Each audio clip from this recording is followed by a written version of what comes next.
following podcast contains spoilers, adult language, and just a reminder that no one in the history of being calm has ever become more calm from someone saying, "Please remain calm." All is well. This is a message from the Office of Emergency Preparedness. Due to the recent crisis, we ask that you remain in your homes. Do not attempt to communicate or interact with the creatures, even if they are people you know. Lock your doors. Bar your windows. The dead are coming. It's time for Aim for the Head, an all Walking Dead universe podcast. And now, here are your hosts, Diana and Steve. Hi, and welcome back to Aim for the Head podcast. I'm Diana. And I'm Steve. And all is well. Oh, just remain calm. That's the key. Just remain calm. This is podcast episode number 283 with our continuing coverage of the HBO limited series Chernobyl. This week we're discussing episode 2. Title of the episode is, and I'm using my hands here in the please remain calm gesture. Yes. Please. That's right. Remain calm. You're doing Kevin Bacon proud. Thanks. I'm doing hand acting is what I'm doing. Basically. So, all right. So quick thoughts on this episode. I think I went first last week. Do you want to give us your thoughts quickly? Okay. Technically it wasn't last week, but yes, you did. It was the week before. Last time. Whatever. I went on vacation. Calm down. We had a buffer week in there, so we're okay. But right. Yes, I'm sorry. I don't have an episode next week. See, Diana, I don't think you understand. Okay. The implications here. We don't have a week to waste. That reactor is on fire. Hello. It's been on fire. It's fine. All right. It's yeah, fine. that's true. Sorry. That was that's the Fear the Walking Dead talk. It's burning. It's fine. It's fine. It'll burn itself out eventually, right? That's right. We Like don't have to do anything. 1 to 400 years, whatever. Sure. Hey, Right. If Strand's people could grow food on the roof of his building without fear of nuclear contamination, Right. I think we were okay to skip a week. So, yeah, I think so. Yeah, we're good. We're good. We have knucklehead permission. So I'll go first. Yeah, I'll go first because you did start us off when we covered episode 1. And I will just say that I love this episode. I love the show. There is not really a bad episode in the 5 that we're going to get to review here. Yes. But I will say that this episode has my favorite scene of the whole show in it, which we will cover. Discuss. Yes. It just warms the cockles of my cold dead heart every time I see it. And I love it. I think, we were just kind of talking about this before we started, that the first episode has a lot of fear as a viewer because all of these people are just kind of ignorantly running around in the radiation, whether it's the firemen or the townspeople or whoever, and then you're just like, run, what are you doing? No, don't go near, you know what I mean? And they're just sort of like, no, it's fine, la, la, la, la, la, all that stuff, right? And then when the kids are playing in the nuclear ash and all that stuff, and you're horrified. And in this episode, it's almost as scary, maybe even more scary, but it's not ignorance. It's like they know what's going to happen, but they can't. They're just, it's just like, this is what's going to happen. We can do absolutely nothing to stop it, or we have very few options to stop it. Right. And it, like I said, it's a different kind of holy forking shirt balls, moment. But it's just as powerful, and I think it's awesome, and thank goodness it didn't actually come to pass. But again, the part of me that loves watching the apocalyptic stuff, it's like the setup for the end of the world, right? Yeah. No kidding. And so it's even more terrifying because it's actually true. So I loved it. I loved it. What'd you think? I loved it too, and one of the things we were talking about before we started recording that I think is a real highlight of this series is, I mean, it's going to be bleak and it's going to be horrifying in its own special ways. But kind of like what you were sort of touching on there was a specific type of fear and horrifying scenes in episode 1, and then it pivots so that no, it's still horrifying, but now there's like new extra layers added on, like you said, about them knowing, like being a little more cognizant of what's going on, but not really having a lot of choice. That added a new and deliciously chocolate flavor of of horrifying. So yeah, I would say so far, it's been cool to see a series that takes a subject that it really could be kind of one note in terms of the the bleakness and the horrifying things that happen, but they do such a great job of showing these different sides, these different layers, and I'm sadly very excited is the wrong word. I am anticipating watching the next episode to see what new fresh horrors there are for me, because I know they won't retread again over what we've already seen. So it's, it'll be like more of that plus something new, plus, sort of like plus one, yeah, great episode. Great introduction of, I know Sherbina was introduced in the last episode, but this one we really got to know more about him. We got to know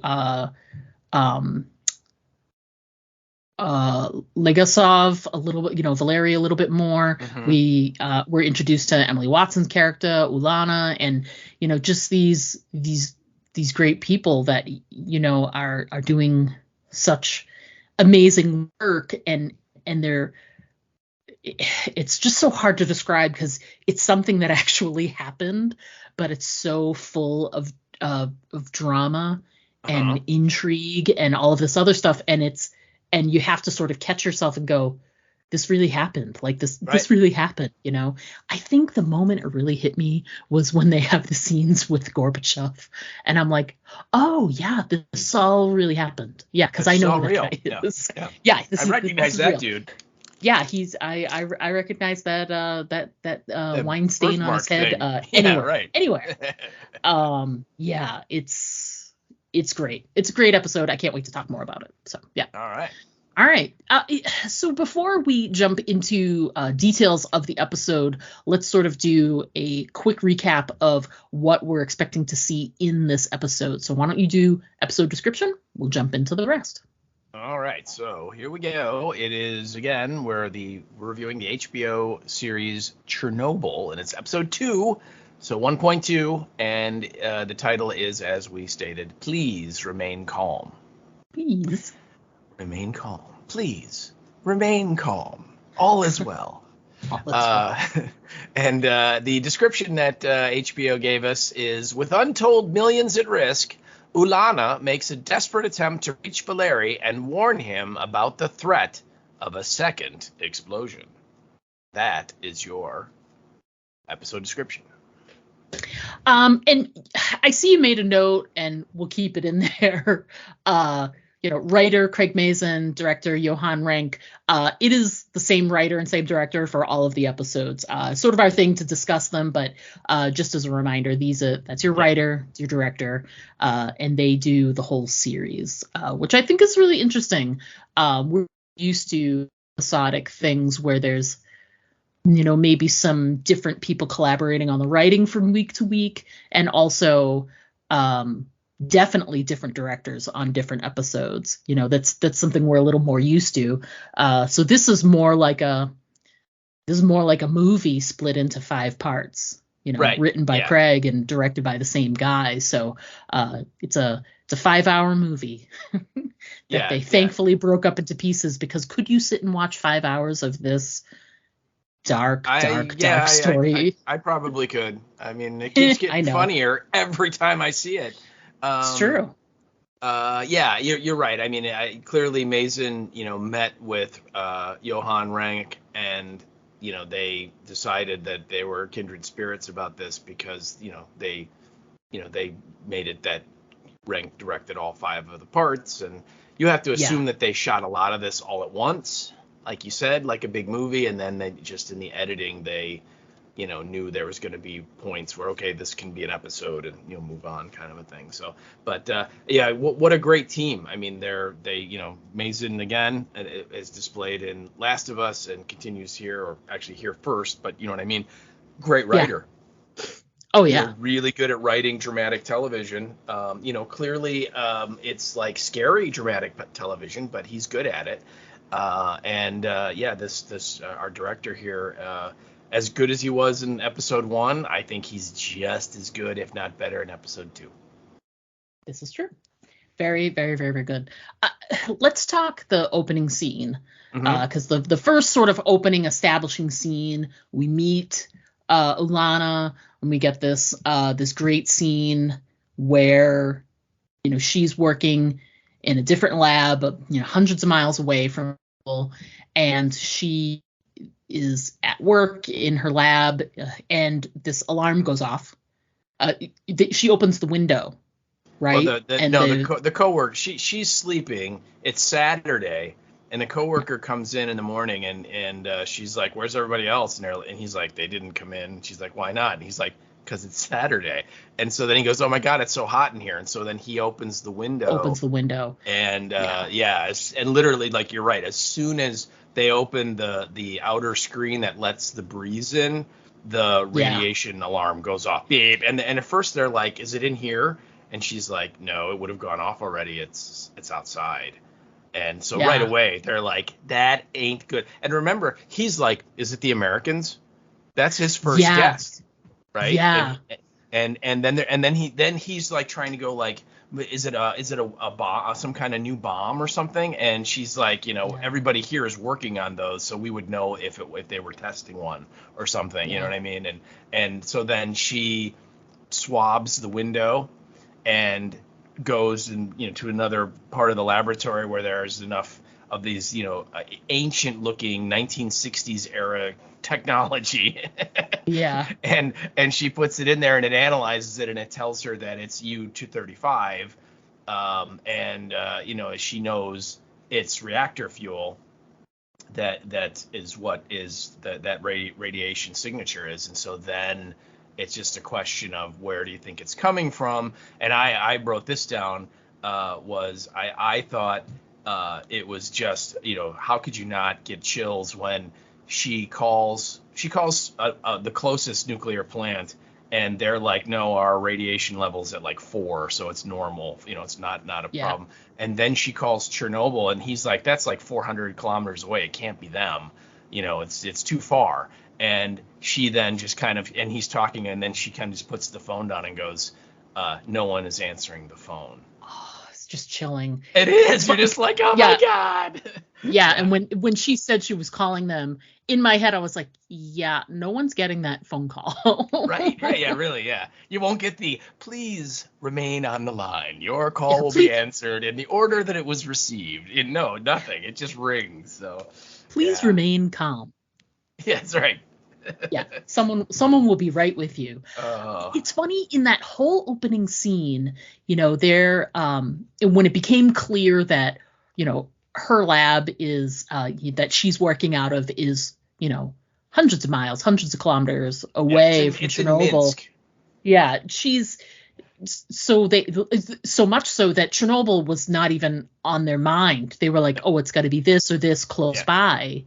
Because if it was something that far away, they would know about it, kind of thing. And the way she says, like, the only way it could be from them is, like, literally what happened. Like, the core was exposed. Because it's just too far for it to travel. Yeah. And so then, so they're like, "Well, it can't be that." And then when no one will pick up the phone, again, just the look on their two faces where they're just like, "Oh, my God, what's happened?" Yeah, what does this mean? Yeah. We know what it means, but we don't want to know what it means, kind of thing. Yes, because it can't mean what it means. Yeah. So when when they're, trying to figure it out and all this other stuff, and we as the viewer, we know what it is, and they're like, oh, Chernobyl's too far, and we're like, is it? But then it's too far. Oh, nice Marnell callback. When it becomes clear, you're like, well, of course it is Chernobyl, and you're like, whoa, like so quickly. And they're able to get a reading off of it so quickly, and just from opening the window just a little bit for just a hot second, and they shut it right away. It's like, and the alarm's going off, like to have that much effect that far away, it's so chilling, and you're sort of chewing on that, and the fact that they're sitting there. And they literally work on nuclear energy themselves. So You would think that there'd be some type of, I don't know, professional in the know kind of system, whatever it may be. And of course, this is, obviously pre-cell phones, pre-email, pre-any of that stuff. Pre-internet, pre all that stuff, yeah. Yeah, I'm not even sure they had fax machines yet. So, like, they're out of the loop, at least, at the minimum, they should be getting a phone call, one would think. So the thought that kept going through my mind during this scene was how crazy it was that the people in charge at Chernobyl really thought that nobody else would find out what was going on. Yeah. Because, they were saying, it's just the explosion of the water chamber. It's just the water chamber. It's this, whatever. And even as things started to get bad, like, they're not stupid. They know that it's probably something more, but they're going with that story, even though they see people injured and all this other stuff. And so they're, not admitting what's, in their heart and out loud, what's really going on. And they're just tamping it down. But it's like, did they really think that, no one else would find out? So crazy. Well, it's just so crazy. And especially because they go from that scene, when she sets the phone down on the table and you can hear it and it's just ringing and ringing and ringing. And again, for a certain chunk of our audience, they're like, can phones do that? Yeah, it used to be that if, there was nobody there to pick up the phone, it literally would just ring until you hung up. There was no voicemail. There wasn't. Answering machines were by that point they were kind of a thing in the United States, but not. I don't think the Russians would have had them yet. They were a little behind in domestic technology like that. But she puts the phone down, and she and her colleague are like, holy crap. Then it cuts to the meeting with Gorbachev with the whole committee, and it's the first meeting that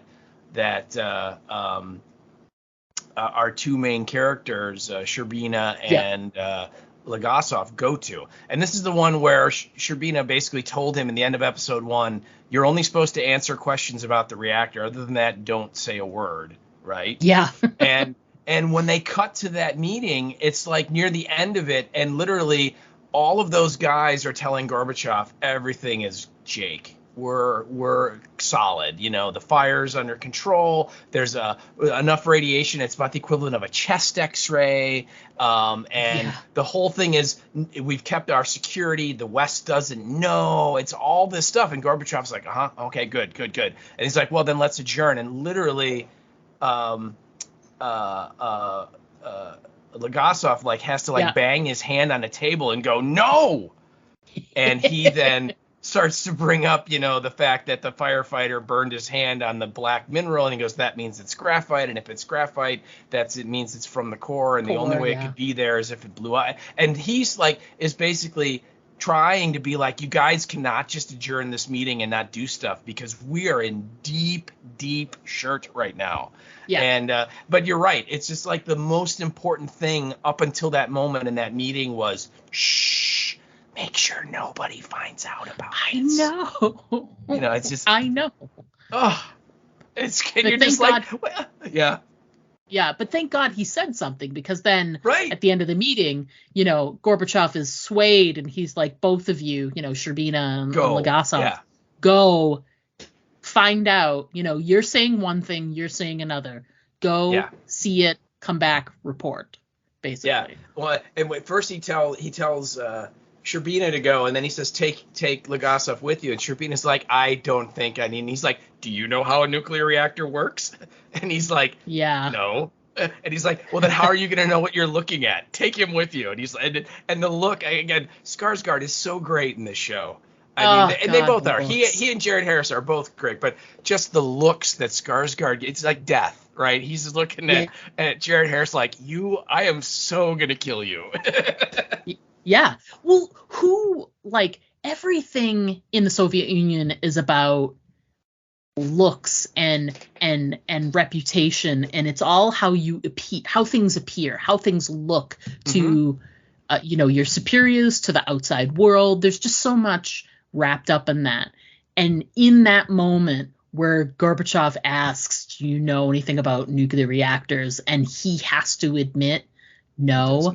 My God,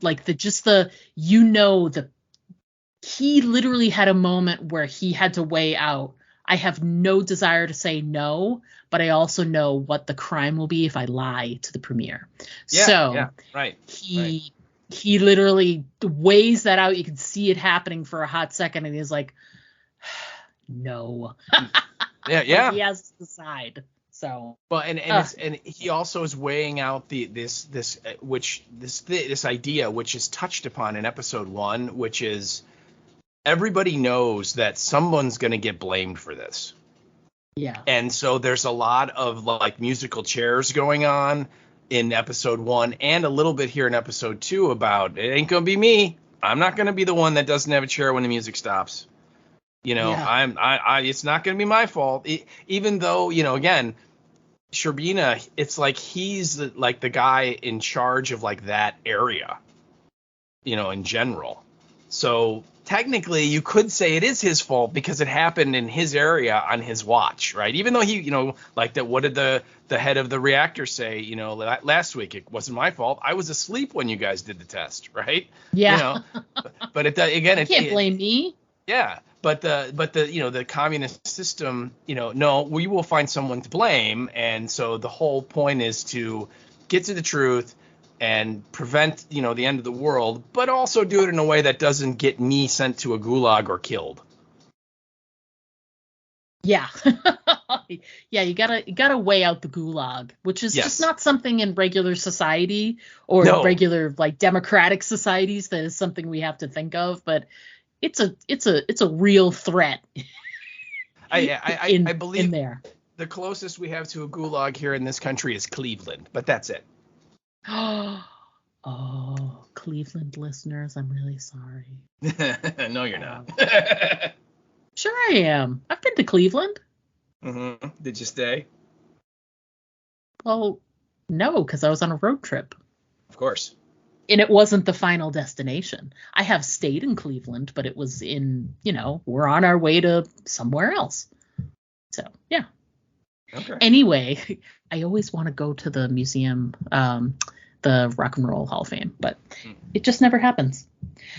Anyway, moving on. Oh, God, sorry, people from Cleveland. But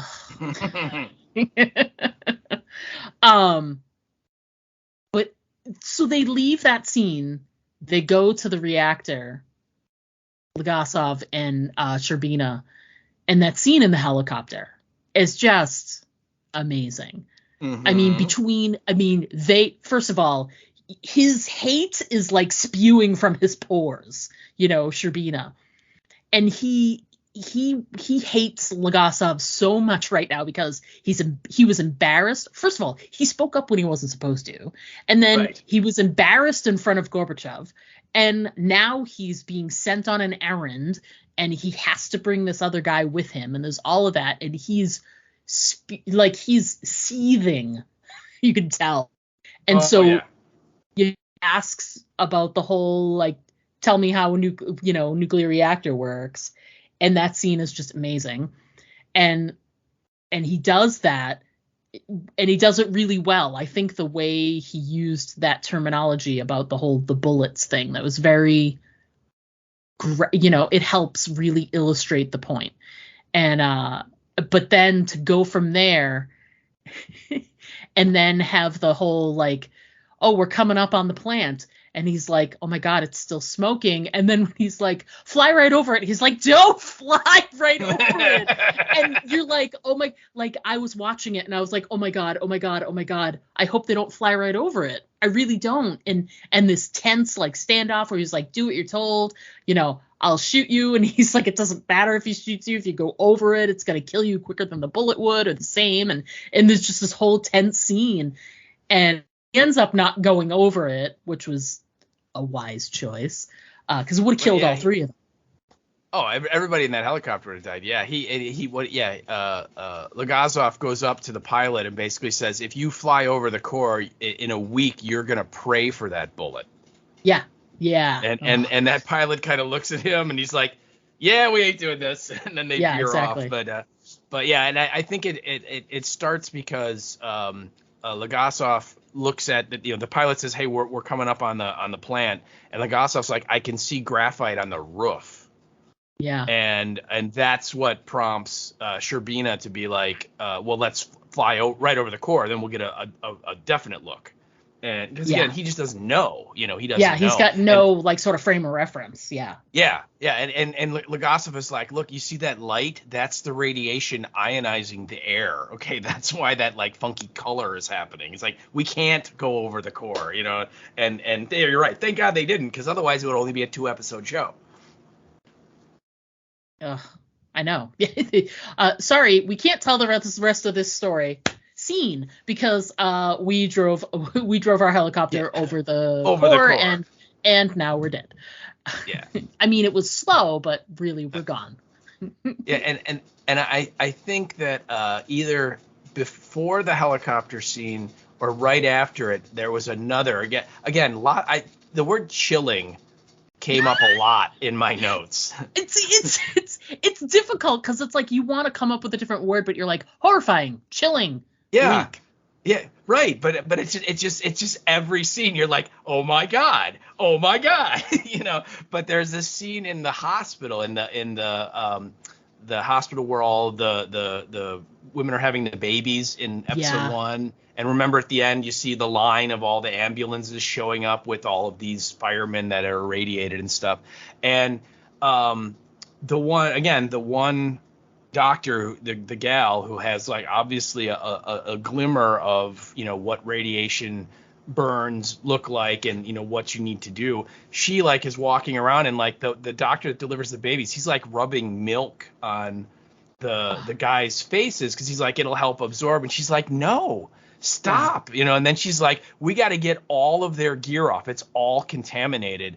And so they, basically all these nurses and doctors start pulling their boots off because they're all still fully clad in all of their firefighting gear.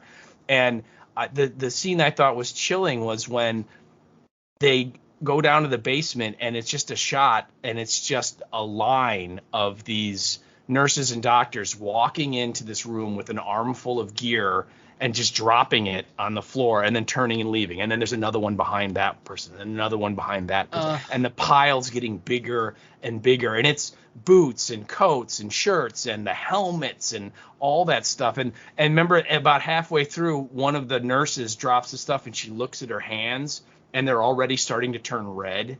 Yeah. Because of obviously she's holding, all this. Yeah. Again, it's just chill. I mean, I always think about, if I'm in that situation, do you start going, holy crap, I'm going to die? You know what I mean? This is going to kill me, right? And what do you do? I mean, and is it too late at that point? If you get in your car and drive as fast as you can, do you have a chance? Again, I don't know, but it's just it's just chilling. So I wanted to mention that scene because I mean, oh my God, you're like, and don't you think that stuff is with her with the dirt. She sees it on her hands. You can see her sort of wrestle with those things that you were saying. I know what this means. Does it mean I have a few weeks, a few days, a few months? Who knows? And exactly that. If I got in a car and drove really, really fast and got far away and got some drugs and some treatment, would I be better? Would I be okay? Would I survive? Who knows? Yeah. But she literally almost she wipes her hands on her dress or whatever. soldiers on. She just keeps going and Keeps doing going. what she's doing. Yeah. She like made that choice, like almost like she just like sort of wiped it away from her brain. Like, I can't think about that right now because I'm doing this other stuff. I have to try and help these people that clearly need help. Yeah. But I mean, just a scary ass scene. And the only thing, basic. No, go ahead. I was just gonna say it's a basic. It's not, it's not a big monster. It's not a zombie. It's not. It's just people dumping stuff on the floor, and you're just like, run. Yeah. The only thing that's more chilling than that scene itself was if you have a chance, listen to. I'm saying this to the listeners. Also, I would also suggest, not that we're not providing A+ content here, but for some extra layers on the episodes themselves, the official podcast that HBO is doing is really, really great. But one of the things that Craig Mazin said is when they put all those clothes in there and they were finished and they locked it, when they were finished putting all that stuff in there, those clothes are still there. See, that's what I was going to say. I wonder if they still are, because they are. Eventually they evacuated all that stuff. Yeah. Right. And as they showed in the the evacuation of that area happens, towards the end of the episode. So you have to assume like they put all those clothes in there and they locked that door behind them and no one's been back. They're still in that room. Oh my God. Isn't that horrifying? Yeah. Yeah. And as we said, chilling. It's chilling. And just think, if we were to road trip over there, we could sell all of it on eBay. Yeah, I mean, it depends. I think I know a couple of guys who write this television show. If we tell them that the like nuclear waste level has passed, they'll be fine. We'll just send it to them. It'll be fine. They'll be fine. Well, and they know that, nuclear waste only lasts a certain amount of time, then it just like blows away. It's fine. That's right. Absolutely. It's fine. It's fine. I really didn't think I would be dragging on Fear the Walking Dead as much as we have been because of this show. I knew that we'd slag on it a little bit and make some, but really, it's just terrible in comparison. I mean, the show itself is terrible, but specifically all of the like fast and loose with the nuclear stuff is just, each week that we do an episode of Chernobyl, it just makes it more and more, terrible. That's it. Yeah, it really does. And I think I kind of warned everybody last episode that this is a byproduct of watching the series, is that for the people that slogged through the fear season last year, it's just going to get you angrier because this information was clearly available and they should have been aware of it, and they just chose, either they were and they said we don't care, or they just didn't bother to look, and that's just, it's infuriating. Oh, the worst. All right, so yeah. Anyway, so post helicopter, and yes, I think that hospital scene happened like it was tucked in between the meeting with Gorbachev and the helicopter, sort of like a little break. So it becomes clear that they didn't pass over the reactor, the open reactor, because they land and all of them are still living. And but it's they're trying to figure out, what do we do? Like, how do we test it? And they get a huge like military grade dosimeter, because the one that they have is like the cheapy ones that can gauge how much it's the Röntgens. It's the the level of radiation coming off. Yeah. And they're trying to figure out how to, what do we do? And there's a general there, and he's like, I'll go in. So they they take this thing and they strap it to this truck, and he drives in to get a reading. And they like wrap him in like so much stuff. Oh, they put lead shielding on the truck. Yep. He's wearing like a biological suit, and his name is Pikolov. And he is like they in the meeting with Gorbachev, they mentioned that he has been sent there, and he's like the commander of this unit of like Russian troops that are trained to handle chemical hazards. So they have all the equipment and the gear, to like out of all the people you could send to Chernobyl, they're like the best equipped to go there. Yeah. And so what happens is they when the guys do not fly over the core and they land the helicopter, they get out and they talk to the guy with the great hair and the other guy, the scientist Fomin, and Brukhanov, I think was his name, the guy with the great hair. And they basically are covering their butts, right? And they're like, everything's cool, man. We're doing really good. And then they see Legasov, and they're like, you've been saying really scary things about our plant here, and we don't appreciate that. Yeah, and then it's at that point that Sherbina's like, how come I saw graphite on the roof? And they're like, well, you couldn't have. That's impossible. And so they're kind of at a standoff because Legasov is saying it's there, and they're saying it's not. And so Sherbina's like, well, how can we prove it? And that's when Pikolov says, well, the dosimeter's here. We can drive around, up to the plant, and we can get an accurate reading. And literally Legasov is like, even if you shield the truck and you give the guy the best protection you have, we can't guarantee that they won't, be fatally exposed. And so Pikolov's like, then I'll do it myself. Right. And so he drives around the plant. And this is another moment that I wrote down, because he comes back. And then how about the scene where like all the guys are like washing the truck and spraying it with the solution, kind of like in Fear with Grace, right? When she would make everybody take the shower. Yeah. And that's so on. But they're washing it all off, and then Pikolov comes out and he takes the mask off and he walks up and I wrote it down the line. He goes, he says, it's not 3 rotogen, it's 15,000. Yeah. Oh, and it's at that point that your moment that you wrote down comes into play, which is so great. Oh, it's great. It's the immediate reaction after hearing that number and knowing that everything is as Legasov said, is Sherbina looks at Brukhanov and Fomin, and he's like, arrest these men. And as they're taking him away, they take that moment, rather than going with dignity, Dyatlov was in charge. It was him. He did it. They're like, what dicks? Oh, yeah. You almost expected the other dude to be like, I was asleep. I didn't know anything. Yeah, right. It reminded me of the scene in Jaws when they catch the kids with the fake fin.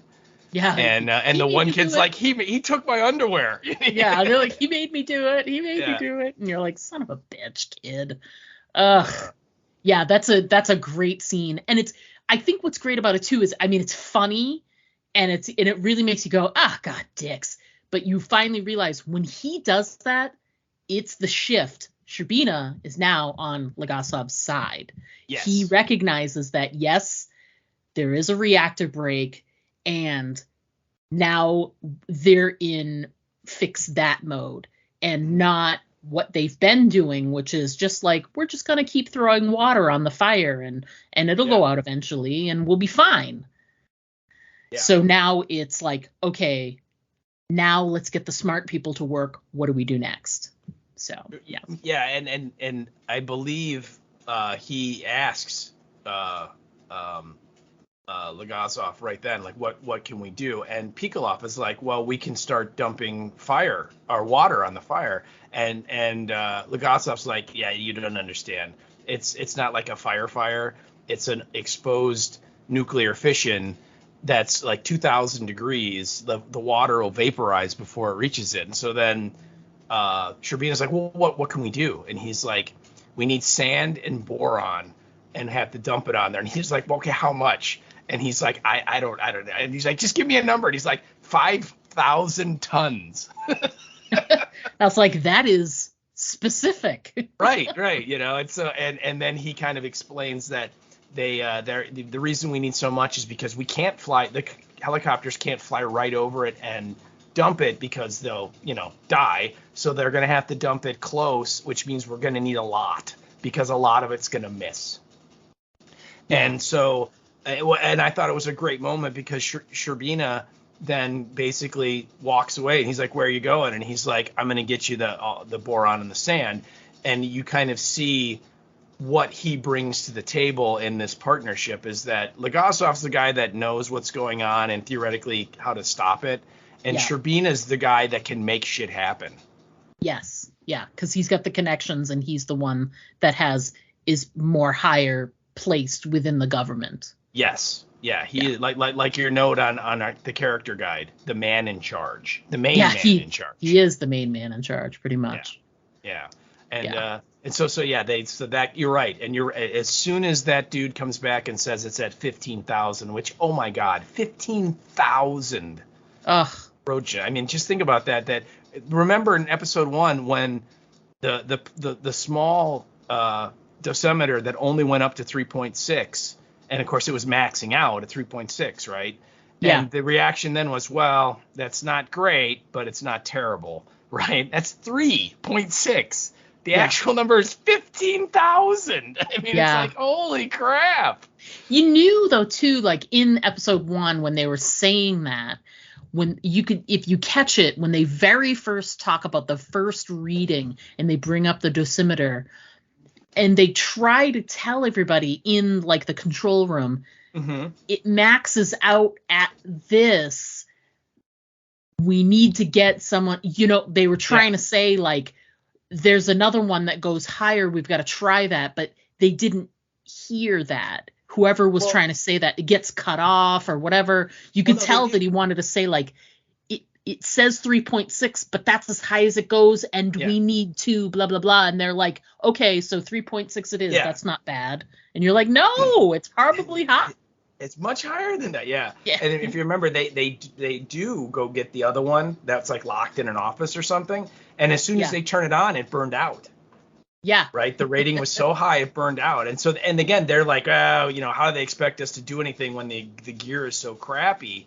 And again, you're like, no, it's not the gear. Okay. Yeah. Yeah. They're like, government stuff or whatever. Yeah. And they're like, no, that's not why it didn't work. Right. And then finally you broke it from all of the radiation. Yeah. It couldn't handle it, so it broke. Yeah. And then finally they get like the military one, and it only goes up to 200. And they're like, well, what was the reading? And he's like, 200.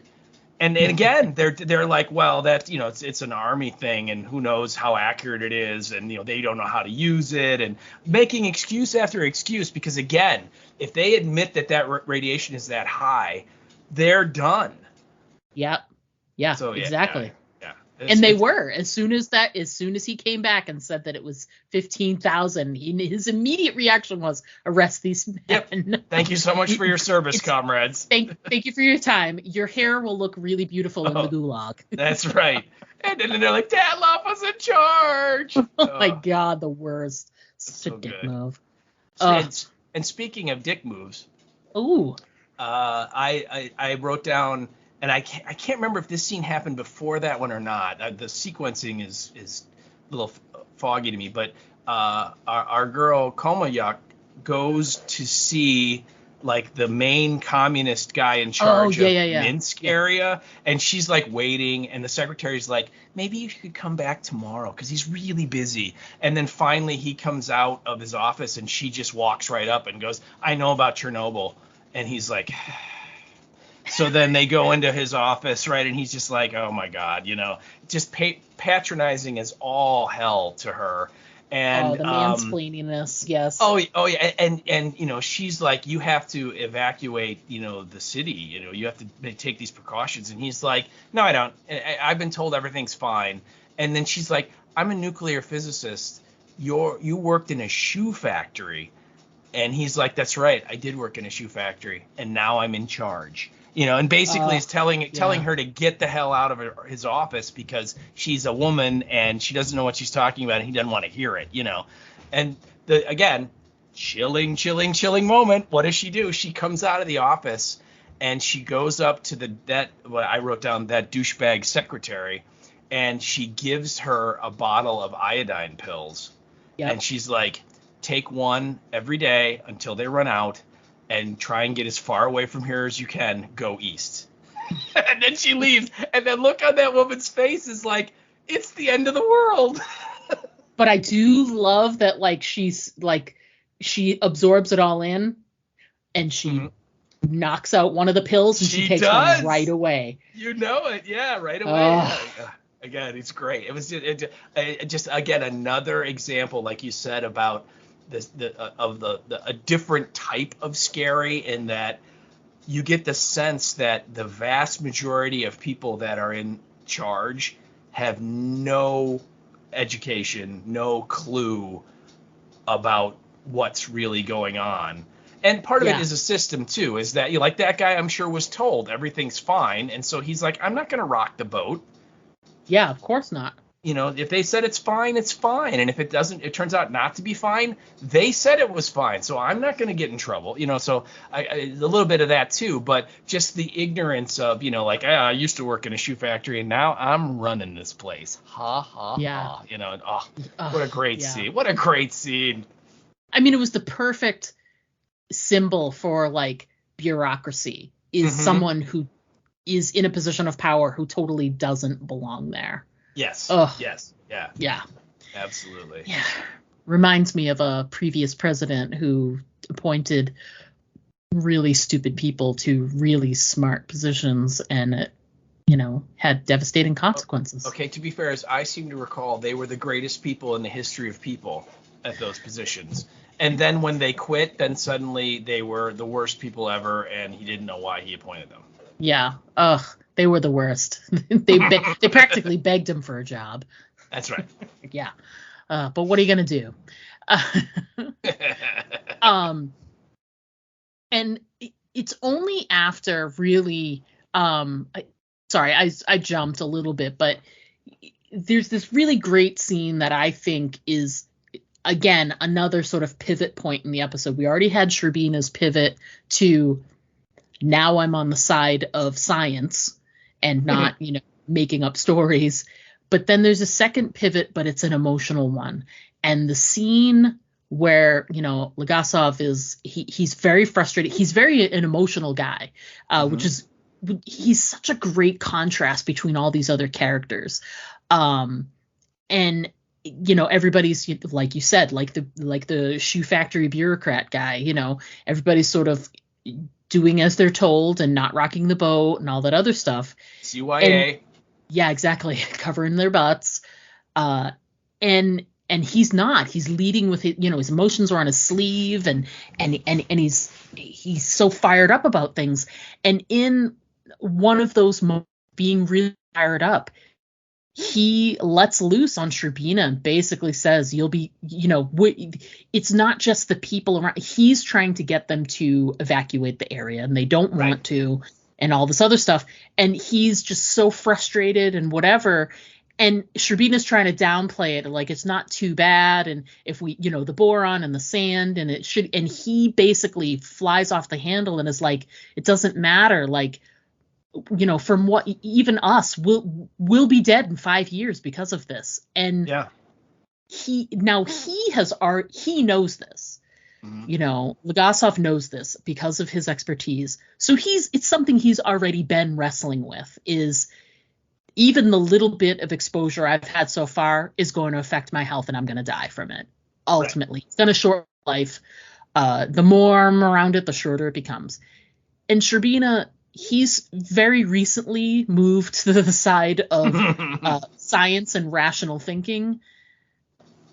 And so he comes up on it very fast, and it's right as Legasov says it. And it makes sense to him. But to see him, like, Stellan Skarsgård as an actor in that moment, when he changes from being the man in charge to being the man who knows when he's going to die. You know, he's literally, it's like a doctor telling you you've got 2 years to live or 6 months to live or whatever. Right. And you're not expecting it. And he was not. And it affects him profoundly.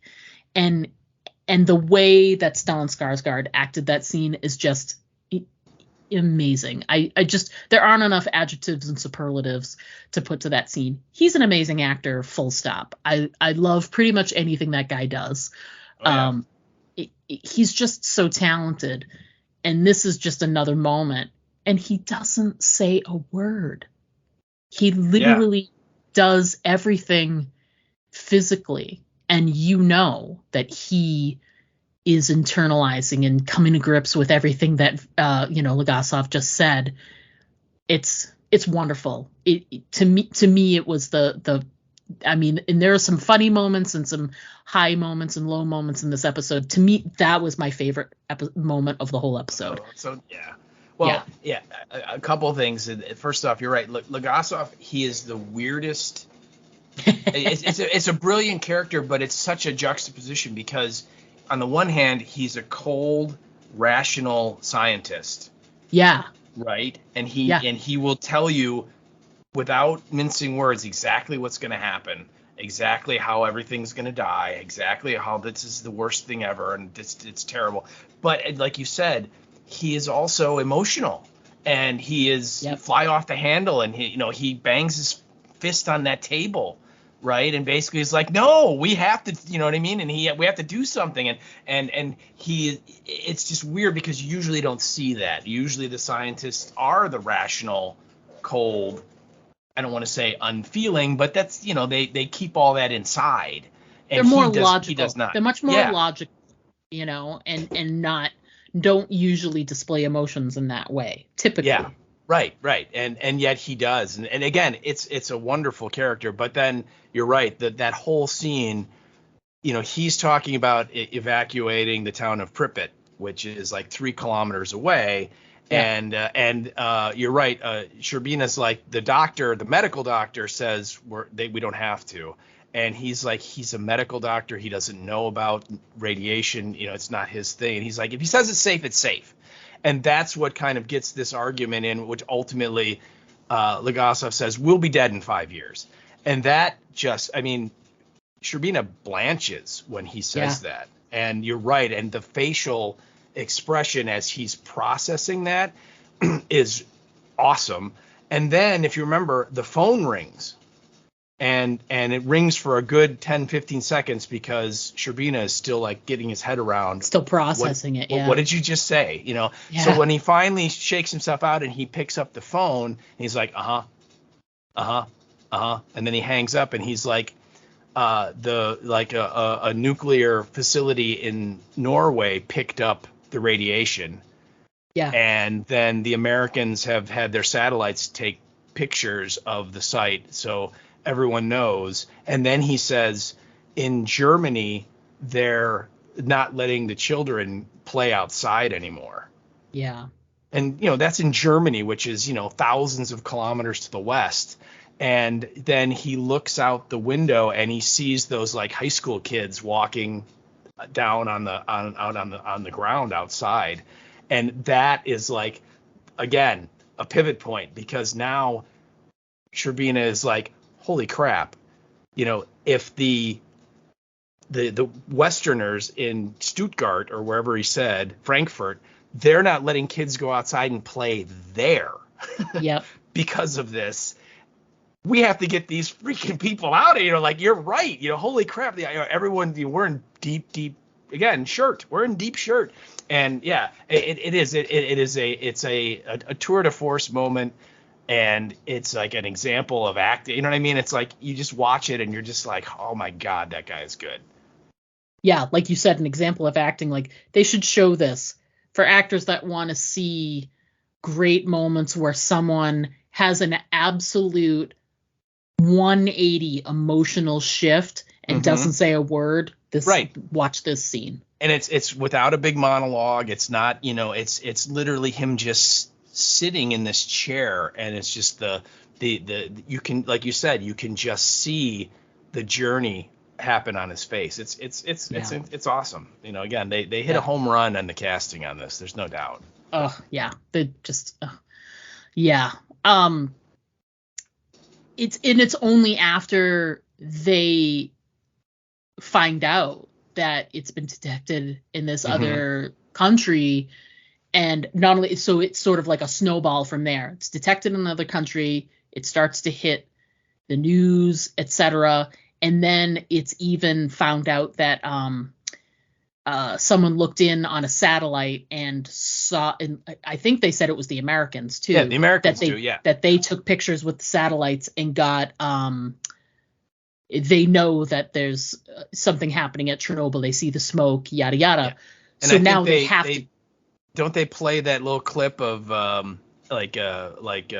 ABC7's National News with Yeah. I It's can't like think Peter of the Jennings name. or something. Peter Jennings, yeah. I think. Yeah, and he even pronounces Chernobyl wrong. Yeah, it's like in the Chernobyl reactor. Chernobyl region, and we're like, yeah, that's not it. Yeah. But I mean that's what it was. That and then they even point out that the Soviet government it confirmed that and said yes, that did indeed happen. And again, like you said in your note, the only reason that they do that is because the West already knew about it. Yeah, and because all of that, it finally hits the news and everything. Now there's that pressure. Mm-hmm. Then they evacuate Pripyat. Yeah. And was that not an amazing scene or what? Oh, I wrote that down. The shot of it's this young boy and girl, like, early 20s, late teens, and they're like by the seaside on this road, and they're like, he's mucking with their scooter or their motorcycle, and she's just kind of enjoying the day. And all of a sudden they hear traffic and this like never-ending line of buses just goes rumbling past. And like after like the first 4 or 5, they're kind of like, oh, I wonder what's going on. And then as like they keep going, the look on her face as she's taking it all in again, a neat little moment there, because she's just, you can see she's like, okay, something happened, something bad happened, and this is the result of it. You know what I mean? And then you're just like, get on the motorcycle and go as fast as you can for the love of God, Yeah. Like go in the opposite direction. Yeah, don't follow these guys. Whichever direction they were going in, go the other way. Yeah, so the line of the buses, amazing. But then the efficiency at which people, and you don't know what's being said. There's no translation. There's no translation. You just know like there's some announcements happening, and people are how amazing, how orderly was it? And it was, and everybody had they were allowed to bring one bag, and that's it. And sad they couldn't bring their pets. Can't bring the dogs. No, yeah, so let them that leave. One scene, dog running after. I'm like, no. Yeah. So yeah, they were just. I mean, people who live under communist rule. It's always been said that just the average citizen is almost like a soldier as well, doing what their superior tells them to do, and all of those people orderly leaving all of those apartments and filing into the buses, etc., and not making any muss or fuss, or nobody's freaking out. Yeah. They're all acting like good soldiers, doing what they were told, and of course it's the threat of the gulag as well, much like everybody else. It's the fact that they're basically their whole lives, the state tells them what to do, and if the state shows up and says you got to get in the buses and leave and just leave all your crap, you do. You don't have a choice. And my favorite moment of that whole montage was when they show people getting on the bus and they show Zarkov, the dude that banged his cane in episode 1 and said we need to cut off the town and cut the phone lines and stuff, and he's being loaded on the bus now, and he is just as terrified as everybody else, and you kind of just see that he's just a frail old dude. He's not powerful at all. Yeah, he's that guy, if people don't remember, is the one, that he banged the table, but he was like, we'll be remembered as heroes after we cut everything off. Yeah. And now, this is his reward. Yeah, very, very, very different. Yeah, I thought that was a nice little insert, and you don't hear him, he doesn't have any dialogue or anything. They just make a point Craig Mazin and the director Johan Renck make a point of showing that guy out of all the guys that were in that meeting, that guy, the guy that was like, this is what we're gonna do, and that's what happened to him. And I loved it. I thought that was a really great little moment. Yeah, great little like circle came back around moment for sure. Yes. The next thing we have is obviously Ulana has her moment in this meeting with Gorbachev, and they basically she meets with them first, basically is like, listen, I get it, boron and sand, whatever, but you're just adding to the problem. And she explains this whole long convoluted thing, which basically is saying they're setting up another possible explosion. Oh, it's not possible. It's gonna happen. Yeah. Mostly because they've been moving it, like dropping, thinking that there's no water in there, that it's been drained, but it hasn't. It's been filling and filling because they've been trying to put out these fires. They keep pumping water in. We had that scene with the guys went down and they opened up the tanks and things were all the valves to like fill things back up because they incorrectly thought that would help cool things down or whatever. And it's everything that they did that involved the water, it was too late for anyway. They just didn't know. And not only that, but now they have, all these metric tons of water, and they're creating this incendiary moment. And what's going to happen is it's going to all turn into this big steam pile and eventually explode. And when it does, the working portions of the power plant are going to be destroyed as well, because there's still other reactors that haven't been touched. And by the way, chilling moment, they're still running. Oh yeah. Like they were still actively running the nuclear power plant during all of this. Of course. So yeah. I mean, why wouldn't you? And so she sets up this whole thing where she's like, listen, this is going to happen. This chain reaction is going to happen. It's going to be this big sort of it's going to create all the moisture is going to evaporate, and in that moment it's going to create this explosion and it'll level everything. And the far-reaching circumstances of that they're basically like portions of Europe will not be inhabitable for at least, however many years. And you're like, portions of Europe? Like that's thousands of miles away. And it's when they said that thing about portions of Europe will be uninhabitable, we're like, that's the moment where it's like, holy shit, like this is like, if the Chernobyl, the initial thing was bad, this is like 10,000 times worse. Oh yeah. There are two scenes there. The one where she comes in and talks to Sherbina and Legasov, and then they talk to what's his face, and then they go to the meeting with Gorbachev. Yeah, and you're right. She points out that the boron and the sand, it's going to put the fire out, but what it's going to do is it won't let the heat. It's going to smother the fire basically, and it won't let the heat out, which means the heat's going to rise and rise and rise. And then she points out that there are these tanks that are underneath or next to the reactor that he was told by the plant guys they were empty of water. And she points out that, well, no, they've actually been filling up because all of the water system in the plant has been destroyed.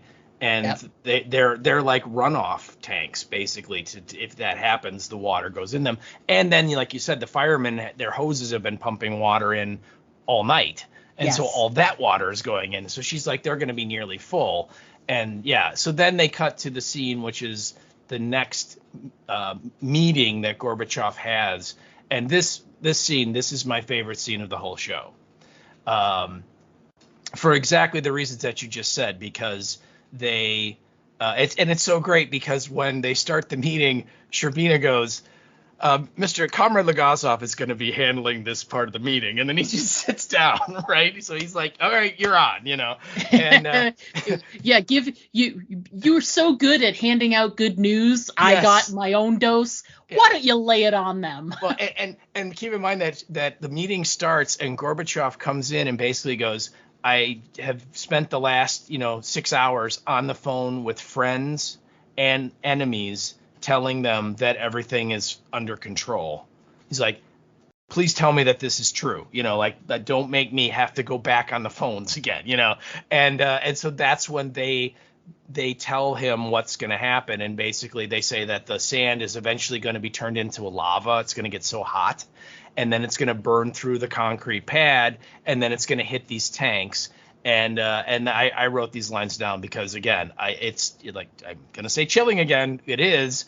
But I love it because this cold, dead heart in me loves it. And Komiuk says, when the lava enters these tanks, it will instantly superheat and vaporize approximately 7,000 cubic meters of water, causing a significant thermal explosion. And then Gorbachev goes, how significant? And then she goes on to say, we estimate between 2 and 4 megatons. And I would point out, by the way, that the warheads in Fear the Walking Dead are more than 4 megatons, each one of them that blew up, just to kind of stick it to Fear the Walking Dead yet again. So she goes, we estimate between 2 and 4. Everything within a 30-kilometer radius will be completely destroyed, including the 3 remaining reactors at Chernobyl. The entirety of the radioactive material in all of the cores will be ejected at force and dispersed by a massive shockwave, which will extend approximately 200 kilometers and likely be fatal to the entire population of Kiev as well as a portion of Minsk. And I will point out, the population of Kiev, I don't know what it is now with the war, but the last census, it was over 3 million people. Yeah. Then she goes on to say the release of radiation will be severe and will impact all of Soviet Ukraine, Latvia, Lithuania, Belarus, as well as Poland, Czechoslovakia, Hungary, Romania, and most of East Germany. And then Gorbachev goes, what do you mean impact? And that's when Legasov steps up and he goes, well, for much of the area, a nearly permanent disruption of the food and water supply, a steep increase in the rates of cancer and birth defects. I don't know how many deaths there will be, but many. And then he finishes by saying, for Belarus and Ukraine, impact means completely uninhabitable for a minimum of 100 years. And what is great about all these lines is that while they're saying them, the looks on all of the people in this room, they're just like, oh, you know what I mean? Like, oh my God, they're just, you can just see it on their faces. And Gorbachev too. Gorbachev is like, shirting bricks at all this information. Yeah. And if that were to have happened, the change to the planet would have been so significant just because of all the food that we get out of the Ukraine, all the grain, that 90% of the world uses to make food and bake bread and stuff. It's crazy. And again, I that scene is just so powerful because they're just telling you matter of fact, point by point, what's going to happen. And it's not, we think this is going to happen. This is what's going to happen. And then I think too, the part I didn't put on there is I think Gorbachev goes, and when is this going to, how long do we have?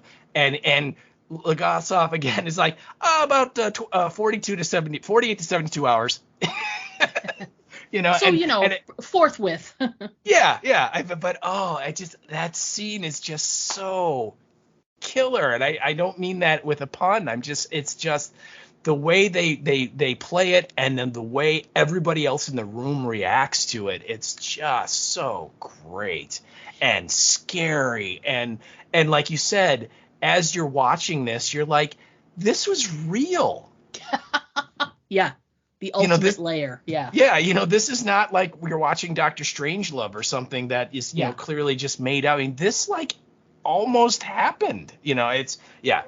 I love this scene. I again, everybody in it is great. The writing in it is great. Yeah, I love it. It's the best scene of the whole show as far as I'm concerned. I clearly this was your fave. Yeah, it was.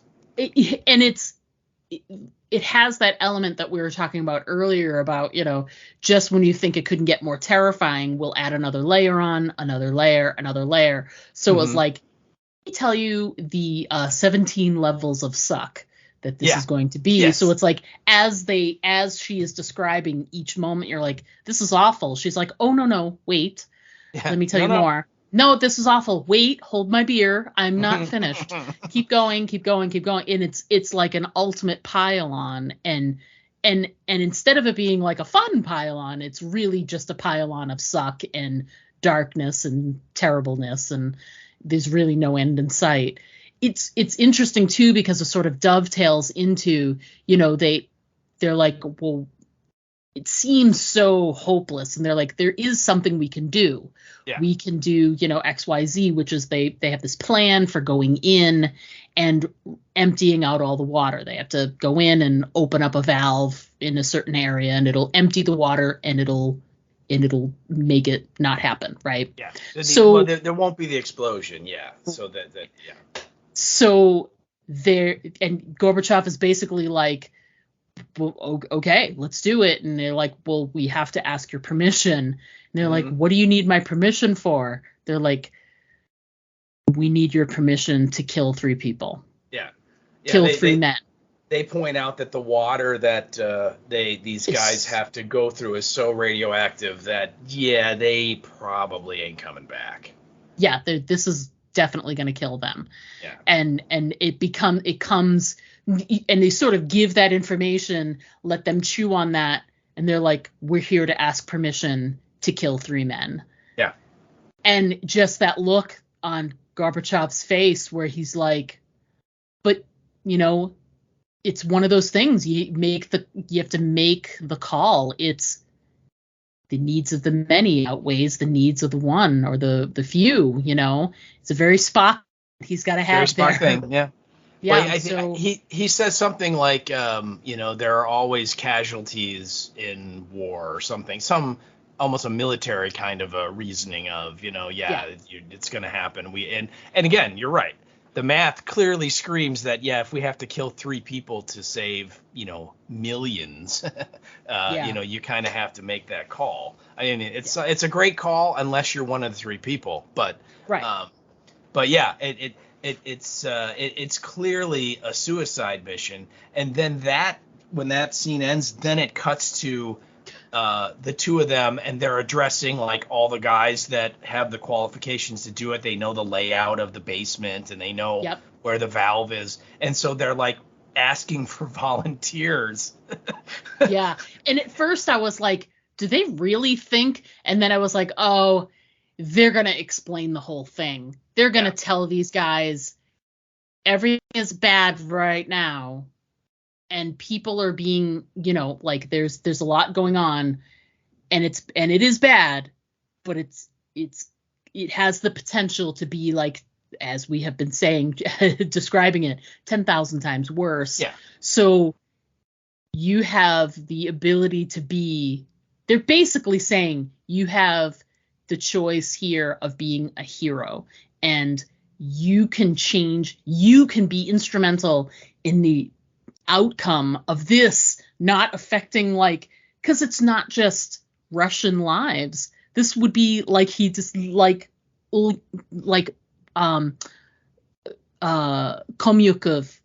what she said is that it's most of all, Russia, all these different areas of Russia, but it's Europe, and it would spread from there. So it would be devastating the earth for this to happen.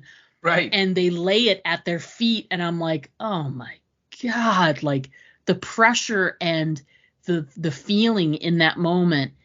And it's this pause. It's really well done, this pause of a good 30 seconds to a minute while it's really absorbing and marinating in these guys. And then one at a time, one stands up and, I will do it. And then another, I will do it. And then another, I will do it. And just this look on Sherbina and Legasov's face to know that they know what they're doing. They know they're going to die, and they're going to basically do it anyway. help save humanity in a lot of ways. Yeah. And here's the thing. Either you can die by helping, or you're going to die anyway. You know what I mean? And so will everyone in this room. Yeah, right. Yeah, and when they first start the meeting, and Legasov kind of is explaining, we need someone to go and turn the valve, and it's going to be hard to do, so it has to be 3 guys. And then there's a yearly stipend of 400 rubles if you do it. And that one guy near the front, he's like, but isn't it like super radioactive? And Legasov's like, well, I mean, we don't really know. And he's like, but you would know if it would be enough to kill us, right? But you can't even tell us that much. And then he's like, why would we do this? Because for some 400 rubles, the town's been evacuated, all the firemen are dead. You know what I mean? It's like why would we risk our lives? And then Sherbina's like, you're going to do it because it has to be done. And he has a great little speech there about how this is what separates us, the Russians, from everybody else. That whenever there's a crappy job that has to be done, we do it, right? And we do it without complaining because that's who we are. And then he does point out, because if we don't do it, millions and millions of people are going to die. And it's a really, really great little speech. And then the 3 guys stand up and volunteer. And you're just like, oh, brave son of a bitch is stupid, but brave. Yeah. I mean, and they were also told, they'll get, all kinds of money, but then they're also promised it won't just be like money for you. We will make sure that there is a reward, like a large monetary reward, and it will be given to your family. So your family will be better off because of this sacrifice that you made. And, so they're trying to appeal to so many different levels of these poor guys. And 3 of the guys take it. They're like, we'll do it for our country, for our family, for humanity. They don't say why. They just do it. Just again, because, they still believe in the motherland, that. Exactly. And so then we sort of pivot out of that scene to. I love that. I'm like, and you're like, oh my God, this scene. It's such a great scene. We see them prepping, the 3 guys prepping for this journey, as it were, and they are being outfitted in, like just like the general that went in with the dosimeter, they're being outfitted in like thick scuba gear and thick this and thick that, and they're being given helmets that are like for deep sea diving and all this, like all of this gear, and put on them and everything, and they're handed, they've got like the kind of dosimeter that you would see on like a regular person, like something you'd see on, say, Fear the Walking Dead, while someone's just walking around, Right. This is just your walking around dosimeter. So they put something on there, and it doesn't matter because the thing crackles the entire time they're down there. They are literally in the hot zone. Oh, yeah. And then they get a flashlight, and they have wrenches so that they can turn this valve, and off they go. Yep. And oh my God, when they reach a point where the radiation is so heavy that it knocks out their flashlights, and it goes dark, and you like, as soon as it goes dark, I swear to God, I get it. It went dark, and I went, and then the episode's over, and I'm like, you sons of bitches! Right? It's like you did this on purpose.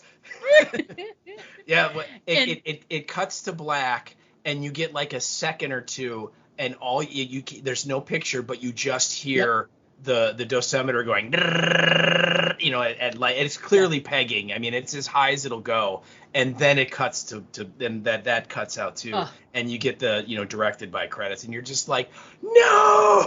Yeah.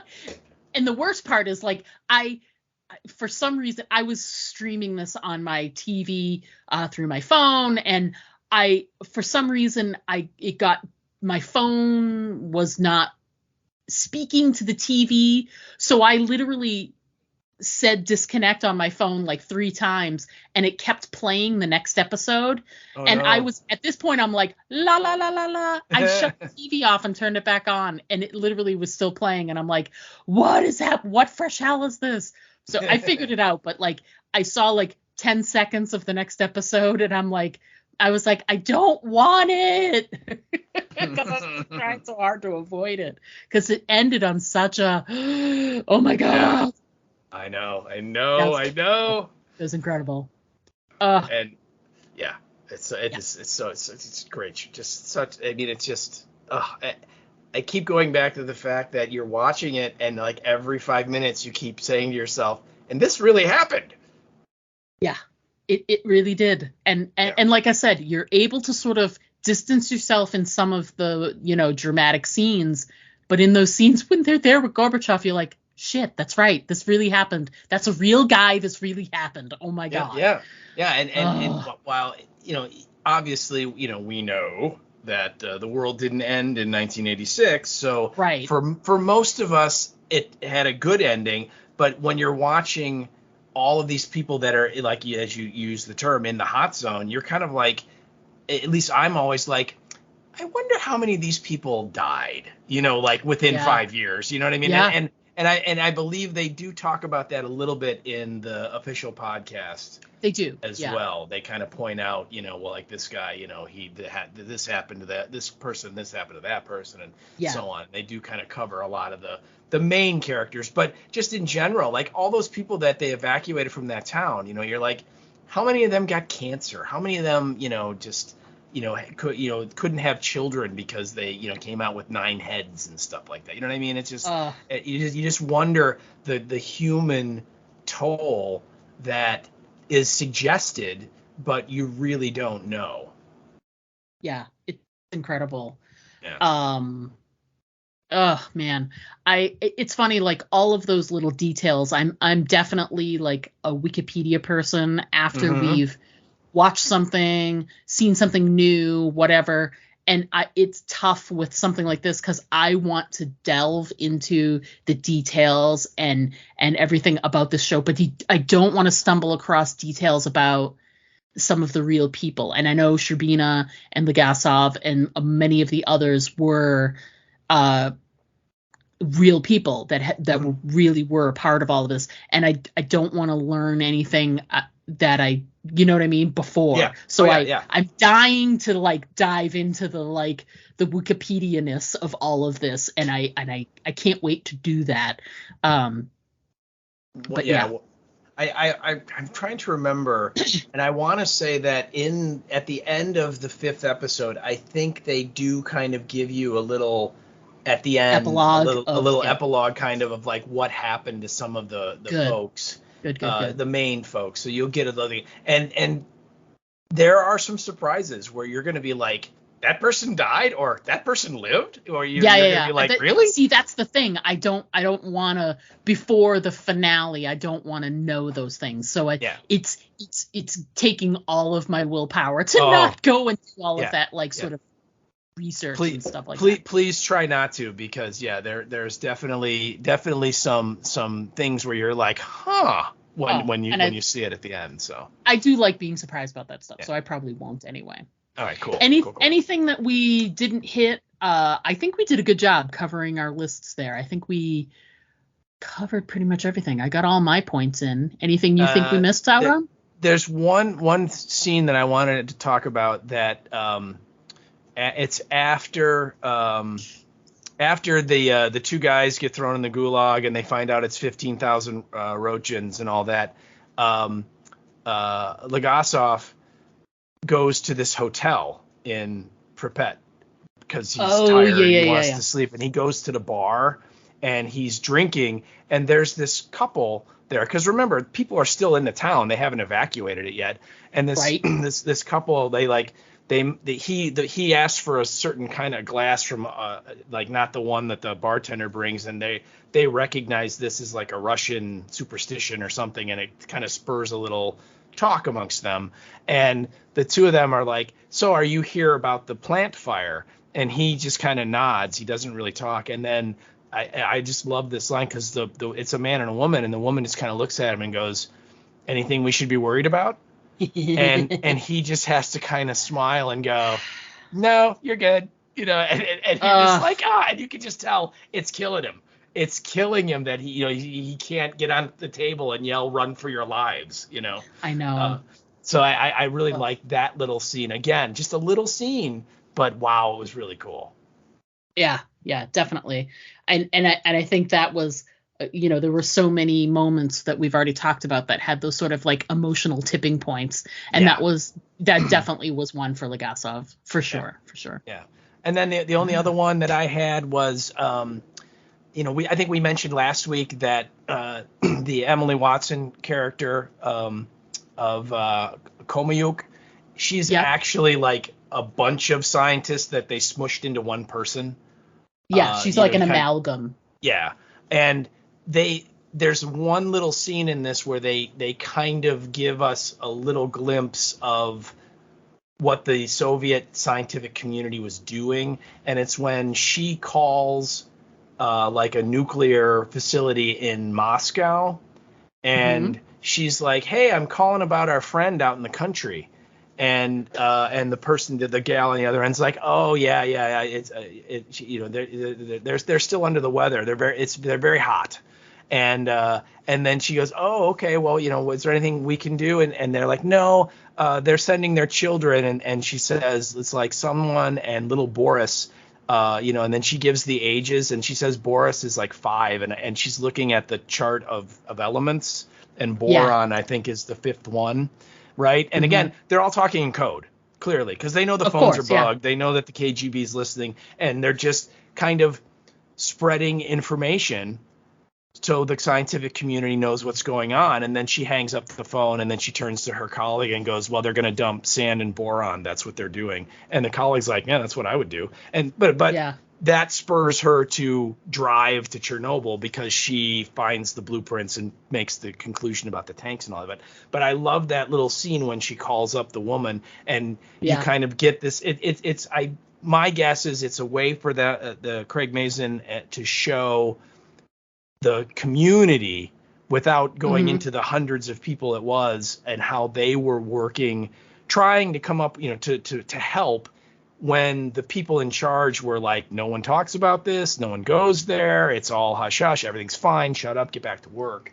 Yet they're like, no, we need to like talk about this, because we're the only ones that understand what's going on.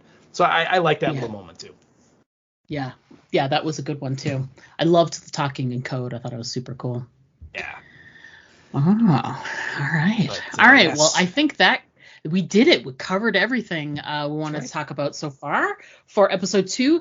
We're going to go ahead and take a quick break. When we come back, we're going to discuss our listener feedback and what's coming up on the podcast. So we'll need 3 volunteers. But until then, think about it. Stick around. We'll be right back. The following is an emergency action message. Civil authorities have identified a biological threat that they deem credible.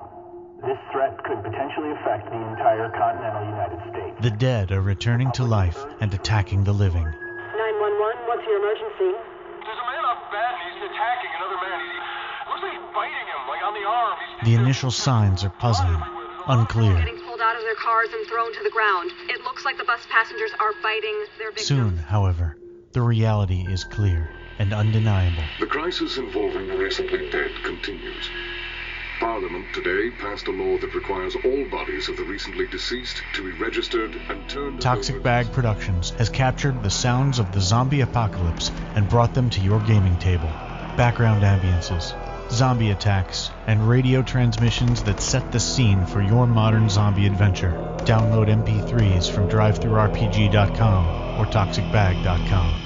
Hi, I'm Ross Marquand, and you're listening to the Aim for the Head podcast with Diana and Steve. And remember, always aim for the head, because body shots just don't work. Hey, everybody, we are back. We're going to jump right feet first into our listener feedback that we received for episode 2.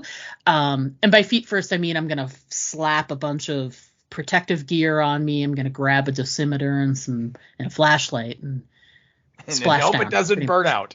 Yeah, just hope that the flashlight makes it through. So, silly people. Yeah.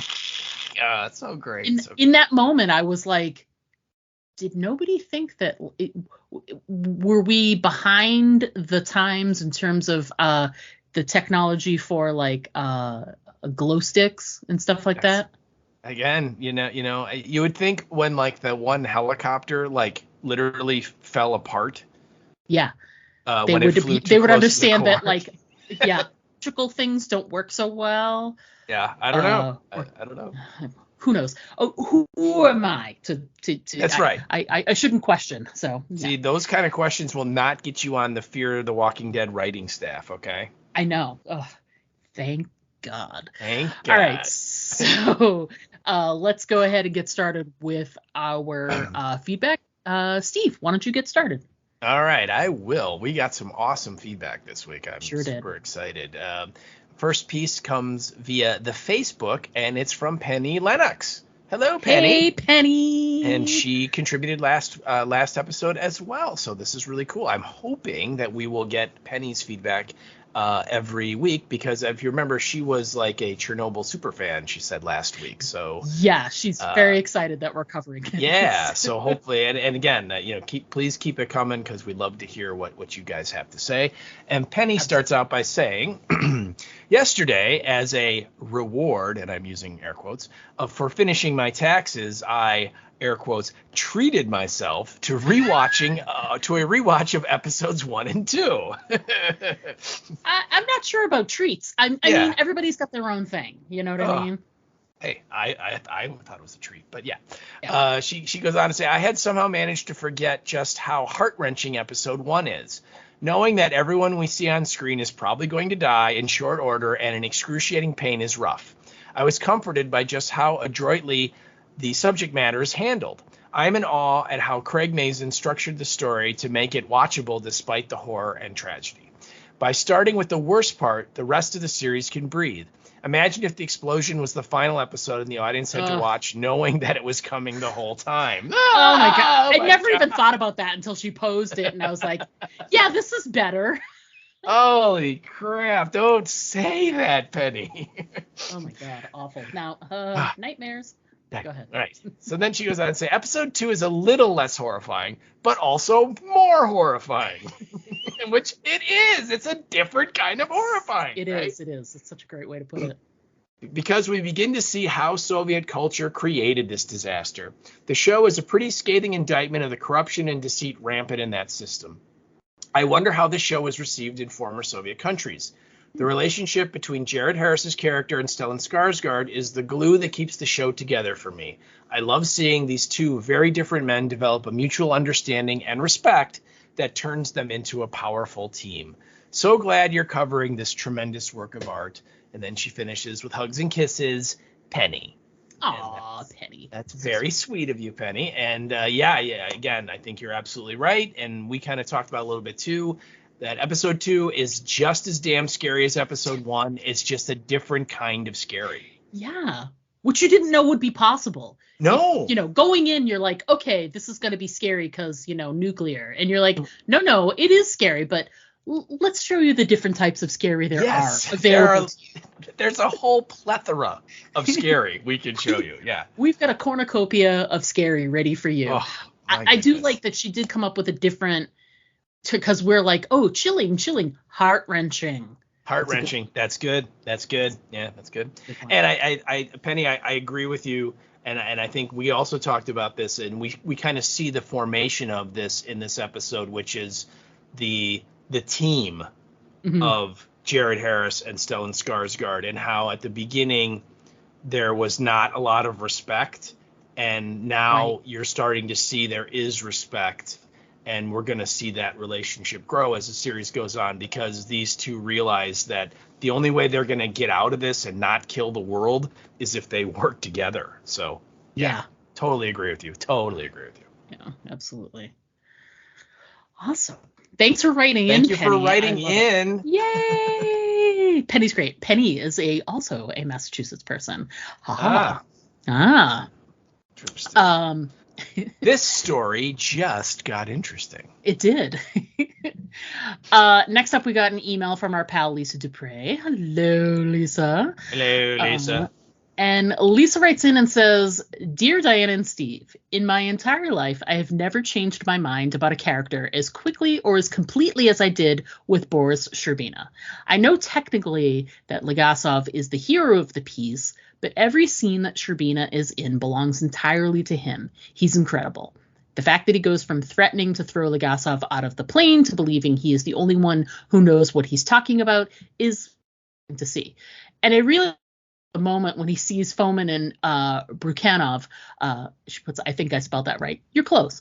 For the clowns that they are so quickly, it's very comforting given how many times this team will come face to face with people in charge who have no clue what they're talking about. Side note, did anyone else get a weird nostalgic feeling at the sight of Gorbachev's birthmark? I know. Yeah, you're like, I remember that dude. How many years did we see that on like a Life magazine cover, a Time magazine cover, the cover of Newsweek or whatever? Those are magazines, children, and they don't really make those anymore. So magazine. They're like a web page, but in paper format. Paper.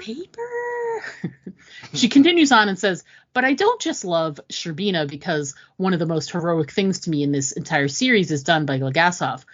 Unlike everyone else in the air, including doctors treating radiation birds with freaking milk, Legasov knows exactly how bad the situation is and how dangerous it is to be anywhere near the accident. And not only does he go anyway, but he insists on staying. Of course, he is one-upped on the courage front by the plant workers who volunteer to go under the plant to drain the water, but still he's very brave, mostly. Mostly. That'll never not be funny.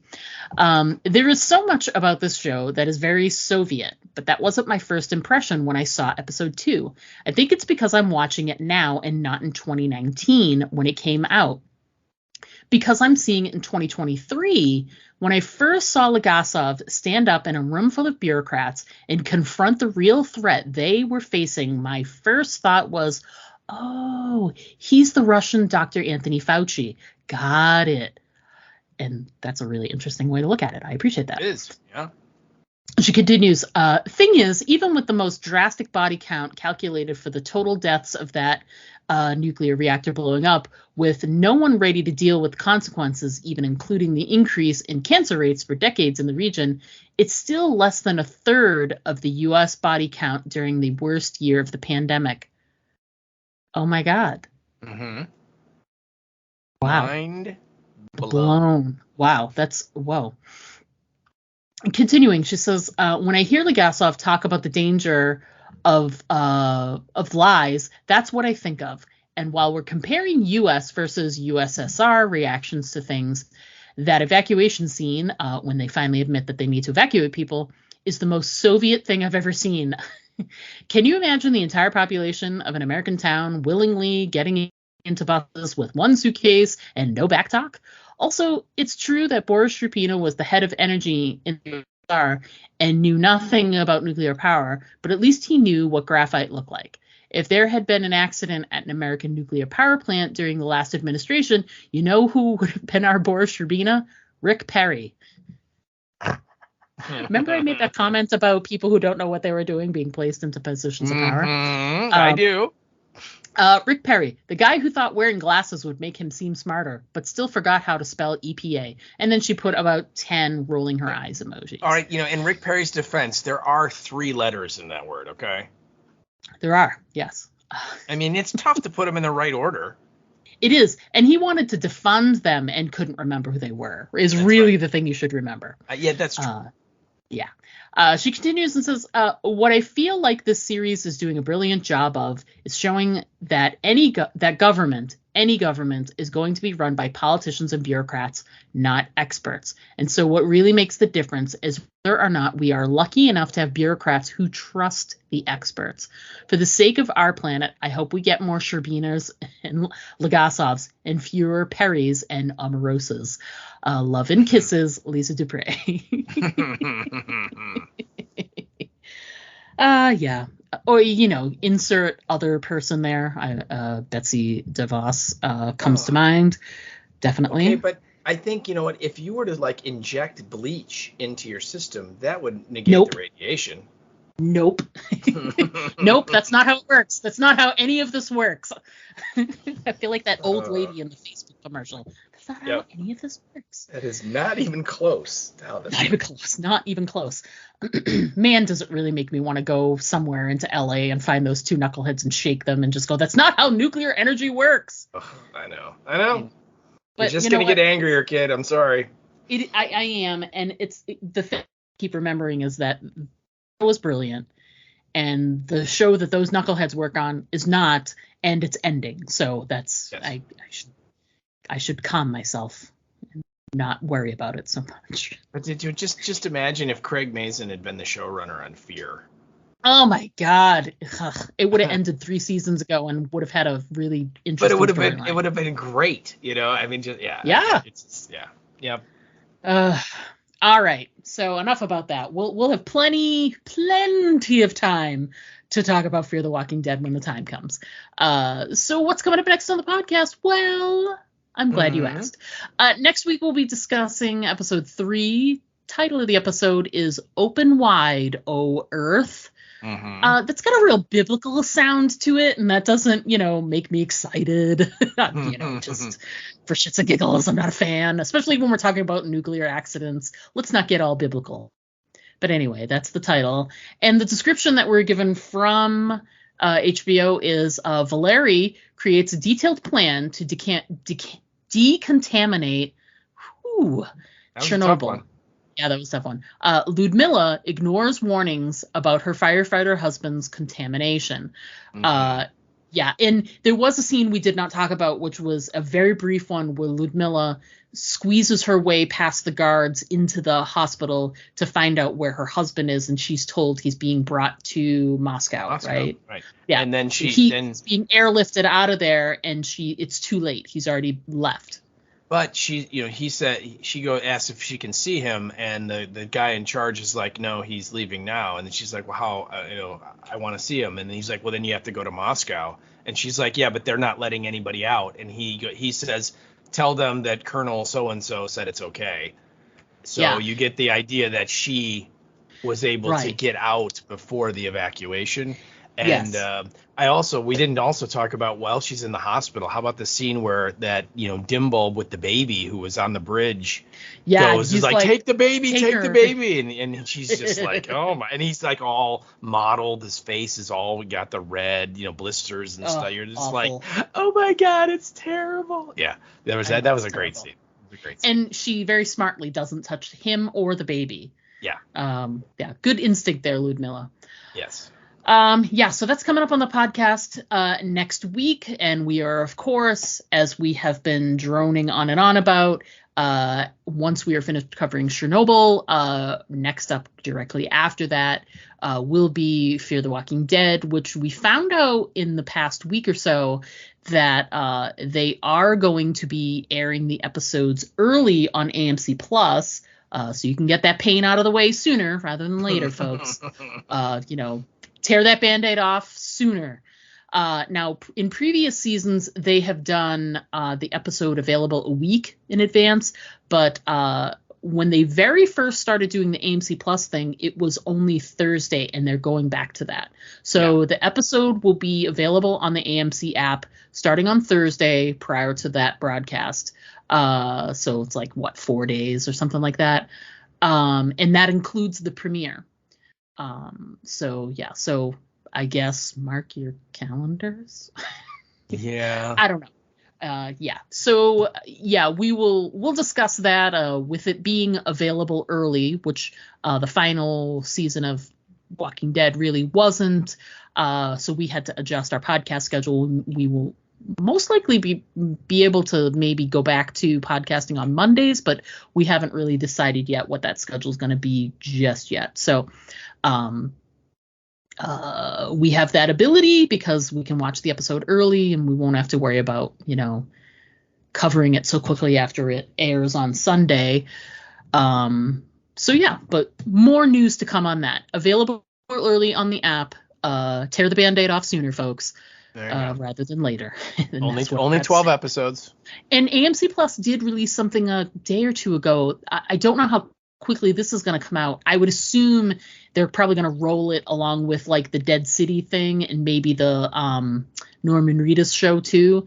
They're creating another tier of the AMC Plus, which will be cheaper, but it will have some ads. Okay. So it will not be commercial free. It'll just be you can get content on the. Okay. Cool. Yeah. So it'll be your way to have AMC Plus, to have AMC without having cable. So I mean, for me, I think I pay like $5.99 or $6.99. I can't remember for the commercial free one. So I would assume the one with the commercials will probably only be like, $2 or $2.99 or something like that. So we shall see. More info on that to come. And currently airing is Mandalorian is actually wrapping up tonight. Tonight's the season finale already. Whew, that was a quick 6 weeks, right? Only 6 episodes? Yeah, it was pretty fast. Was pretty fast. Good season so far.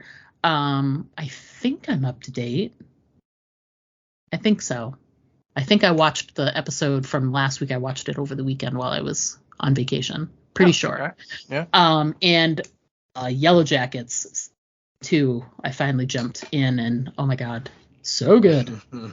Have you started watching that series yet? I know we talked about it over C2E2 weekend. Yeah. No, I have the ability to watch it. I just have not started it yet. So I've been consumed a little bit recently by sports ball because I love baseball, and since it just started up again, I'm kind of getting my fix of I can watch on the MLB Network 8,000 games, and so I've been kind of doing that. So. And it's also that weird confluence part of the year where we're in the postseason for basketball and hockey, and baseball season has started, which there's like 15 games every day for baseball. So there's always content for that. And then on top of it, then there's, playoff stuff happening too. And then like the NFL draft is coming up soon. So there's a lot going on sports wise. Speaking of sports, if you're into the sports ball, it's a lot of stuff. Yeah. So because of that, I got to say, there's no score yet in the Bruins game. That's all I'm saying about that. Anyway, anything else we need to discuss? I couldn't think of any other shows we're sort of watching, I don't think so. No, I mean it's we're just kind of girding ourselves up for the lovely Fear the Walking Dead final season. We're girding our loins, people. That's right. Oh, that's what we're doing. Gross. I hate that phrase. I hate that show. 12 episodes, all we got. We can hack it. We can. I know it's 6, and what's great is that final the midseason break there will air the same night as Dead City, and you guys both know, you guys out there, like listeners, that we'll cover both of those in the same episode, and we're just going to talk about Fear for like 10 minutes, and then we'll talk about Dead City. So really, it's only like 5 for us, and then we take a break. 5 in a mention. That's it. Oh, good Lord. Thank goodness. Thanks so much for listening in again this week, folks. Sorry we had to postpone last week's, but we're going to be running straight through. Because it's going to be Chernobyl into Fear and then into Dead City. So you're going to be with us pretty much straight through till probably about mid-July at this point. I would think so. We're looking to run straight through. We may have a week or so off here and there based on, our vacation schedules because, we got to live. Right. But other than that, you're going to be with us for the duration, people. So thanks for hopping along the ride with us. We can't wait to discuss the rest of Chernobyl with you and to discuss Dead City. And there's some other show, but we don't want to talk about that. That's right. We'll get to it when we get to it, people. We will. But we look forward to talking to you again next week. And as always, I'm Diana. And I'm Steve. Don't forget to always aim for the head. Because body shots just don't work. To send us an email, write us at aimfortheheadpodcast@gmail.com. And our Twitter handle is @AFTH Podcast. Pictures and video are always welcome at our Instagram account, Aim for the Head Podcast, all one word. But the best way to keep in touch with us is to just like our Facebook page to get all of our updates in your feed.